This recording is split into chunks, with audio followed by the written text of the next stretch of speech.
Vote రాజకీయం తెలుసు, కుల రాజకీయం తెలుసు, మత రాజకీయం కూడా తెలుసు. కానీ ఈ చావు రాజకీయం ఏంటి? ఇదే ఇప్పుడు ఏపీ పాలిటిక్స్లో హాట్ టాపిక్. ఎవరైనా చరిత్ర చెప్పమంటే తమ తాతలు ఎలా అలా అని చెబుతూ ఉంటారు. పులివెందుల ఎమ్మెల్యే మాత్రం డిఫరెంట్. తాత నుంచి చిన్నాన్న చావులకు సీఎం చంద్రబాబే కారణమని జగన్ కొత్త పల్లవి ఎందుకు అందుకున్నారు? కూటమి సర్కారుతో రాజకీయం చేసే ఇష్యూ లేక చావు తెలివితేటలు ప్రదర్శిస్తున్నారా? ఫ్యాక్షన్ రాజకీయం చేసిన కుటుంబంగా జగన్ రెడ్డి బాధితుడా, లబ్ధిదారుడా?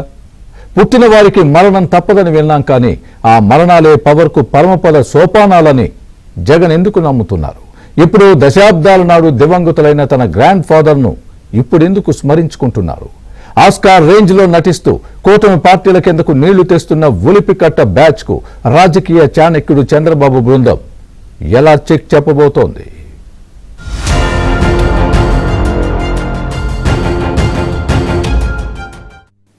మా కుటుంబంలో ముగ్గురు, మా తాతగారు, మా నాన్నగారు, మా చిన్నాన్నగారు, ముగ్గురు బలైపోయారు. మేం బాధితులం. కానీ మా పైనే వీళ్ళు తప్పుడు రాజకీయాలు చంద్రబాబు నాయుడు గారు చేయిస్తారు.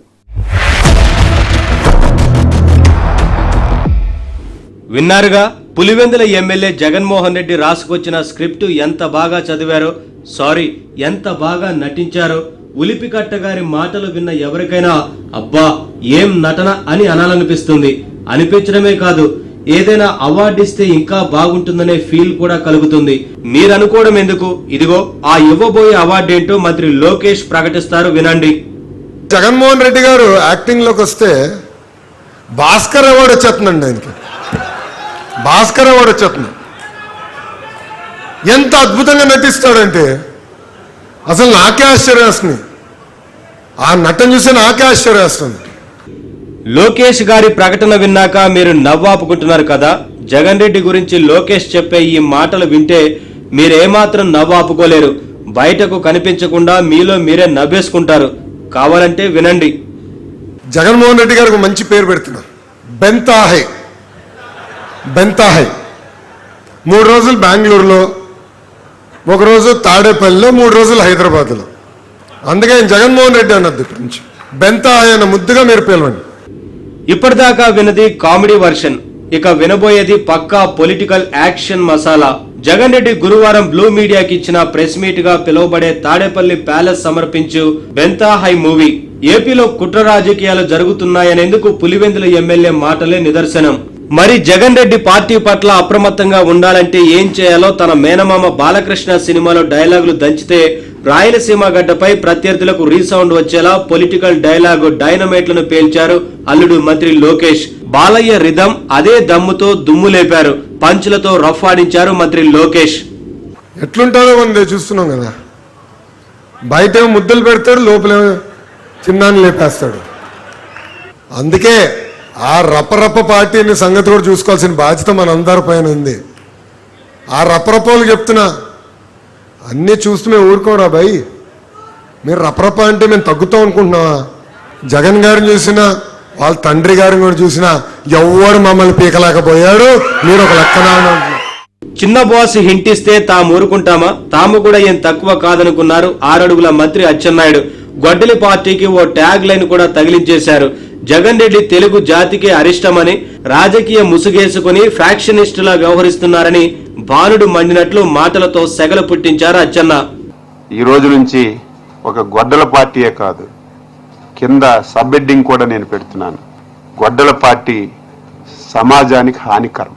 ఈయన రాజకీయ ముసుగులో ఉన్నటువంటి ఒక ఫ్రాక్షనిస్ట్ కాబట్టి, రాజకీయ ముసుగేసుకొని ఈరోజు వ్యవహారాలు చేస్తున్నాడు కాబట్టి ఈ మాత్రమైనా సరే ఉన్నాడు తప్ప, నిజమైనటువంటి ఫ్రాక్షనిస్టు రాజకీయ పార్టీ ముసుగులో నడుపుతున్నాడు. దీని బండారాన్ని మేము ప్రతి ఒక్కరికి చెప్పి ఎడ్యుకేట్ చేసి, ఇటువంటి వ్యక్తి ఈ రాష్ట్రంలో ఉండకూడదు, తెలుగు జాతికి అరిష్టం. అధికారం కోసం జగన్ ఎంతకైనా తెగిస్తారన్న విషయాన్ని జనం అందరికీ చెప్పాలని, మావిగనని పులివెందుల ఎమ్మెల్యే అంటే కూటమి నాయకులు కాదు ప్రజలే భయపడుతున్నారన్నారు మంత్రి నిమ్మల రామానాయుడు. ఏపీ జనం కర్మకాలి పొరపాటున జగన్ రెడ్డి ముఖ్యమంత్రి అయితే పొట్టేళ్ల తలల స్థానంలో ప్రజల తలలు తెగ నరుకుతాడని జోస్యం చెప్పారు మినిస్టర్ నిమ్మల. బలహీన వర్గాలను వాడుకుంటూ శత్రువుల ఆస్తులను పంటలను నాశనం చేసిన చరిత్ర రాజారెడ్డి ఫ్యామిలీదని పాత చరిత్రను కొత్తగా చెప్పారు మాజీ మంత్రి యనమల. ఆ రోజు జగన్మోహన్ రెడ్డి పాలన దేనితో ప్రారంభమైంది? ఆంధ్రప్రదేశ్ రాష్ట్రంలో విధ్వంసంతో ప్రారంభమైంది. ప్రజా వేదికను కూలగొట్టడం ద్వారా ఆ రోజు పరిపాలన ప్రారంభమైంది జగన్మోహన్ రెడ్డిది. ఆ రోజు ప్రజా వేదికను కూలగొట్టమని ఆదేశాలు ఇచ్చాడని అంటే అతని యొక్క దృక్పథం ఎటువంటిదో మనందరికీ కూడా అర్థమవుతున్నటువంటి పరిస్థితి. ఆఖరికి విష సర్పమని తెలిసినా కూడా పాముని చంపడానికి కూడా మనం చాలా మంది ఇష్టపడరు. ఇంట్లో కొంతమంది ఎవరైనా ప్రెగ్నెంట్ లేడీస్ ఉంటే వసలో కూడా పాముని చంపనేవారు. అంటే అటువంటి సంస్కృతి మంది. కానీ కూర్చున్నటువంటి చెట్టుని నరకమని, నీడనిచ్చినటువంటి వేదికనే పడగొట్టమని ఆదేశాలు జగన్మోహన్ రెడ్డి ఇచ్చాడని అంటే ఆ మొదటి వారంలోనే జగన్మోహన్ రెడ్డి విధ్వంసకరమైనటువంటి, అరాచకత్వమైనటువంటి, నిరంకుశత్వమైనటువంటి, నియంత్రిత్వమైనటువంటి పాలన 5 సంవత్సరాలు ఎట్లా ఉంటుందో ఆ యొక్క వేదికను కోల్చడం ద్వారానే మొదటి వారంలోనే మనకి రుచి చూపించినటువంటి పరిస్థితి. అసలు కడప జిల్లాలో ఫ్యాక్షనిజం అనేటువంటి పెట్టింది రాజారెడ్డి ఫ్యామిలీ కాదు. మీ తాత చాలా మంచోడని చెప్తున్నాను. మీ తాత పార్ట్నర్ వెరైటీస్ కంపెనీలో పార్ట్నర్ రాజారెడ్డి. దాంట్లో 2-3 పార్ట్నర్స్ ఉన్నారు. ఆ పార్ట్నర్స్ చెప్పేసి, ఎవరు చెప్పేసి వేరే విషయం చెప్పి మొత్తం ఆ వెరైటీ కంపెనీనే హ్యాండ్ ఓవర్ చేసుకున్నాడు. వెరైటీస్ కంపెనీ ఆ కంపెనీని హ్యాండ్ ఓవర్ తీసుకున్న నుంచే అతను పెద్దవాళ్ళు, డబ్బున్న వాళ్ళ కింద తయారయ్యాడు. అదే కాకుండా వాళ్ళ తాత రాజారెడ్డి జీన్స్ అని మొదటి నుంచి చెప్తున్నాను. జగన్మోహన్ రెడ్డికి వచ్చింది రాజారెడ్డి జీన్స్.